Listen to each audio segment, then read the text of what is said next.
Avui parlarem del mes de setembre, i és que el mes de setembre era el mes número 7 dintre del calendari romà, i és el mes número 9 dintre del nostre calendari.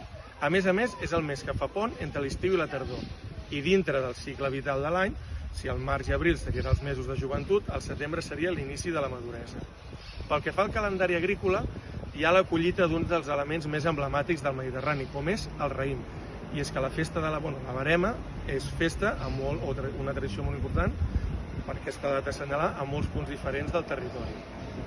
En aquest mes de setembre hi ha moltes de les festes molt importants dintre del territori català. Per exemple, trobem les festes del Tour a Olot, festes declarades d'interès nacional, el Dia de les Mare de Déus Trobades, la Mare de Déu de la Misericòrdia a Reus. Trobem la Fira de Teatre de Tàrrega, i és que durant la Fira de Teatre, pels carrers de la vila trobem ple d'arts escèniques o d'actuacions pels propis carrers de la vila.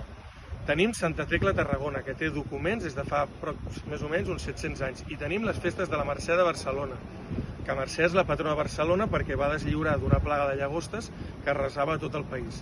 També n'és patrona de Santa Eulàlia, però això ja dona per parlar-ne un dia sencer. Però si hi ha una data que és festa a dintre de tot Catalunya, a tot arreu, és l'11 de setembre. I el que es fa es commemora la derrota que va haver-hi aquest mateix dia, 11 de setembre del 1714, després de 14 mesos de setge per part de les tropes borbòniques de Felip V a la ciutat de Barcelona. Va ser el dia de la rendició. A partir de la Renaixença se li comença a donar volada d'importància i, per exemple, veiem que a la ciutat de Barcelona es fan ofrenes florals a l'estàtua de Rafael de Casanova i, per exemple, aquí a Badalona, a la plana del Monolític, tenim l'Isa de la Bandera, ofrenes florals i, a més, veiem el Ball de l'Àliga. Si alguna cosa ha destacat l'11 de setembre durant tot aquest temps també són les manifestacions.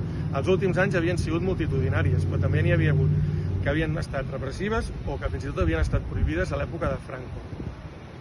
També és tradicional el ball de bastons en aquestes dates o en aquestes manifestacions, el que passa que no sempre han sigut tradicionals.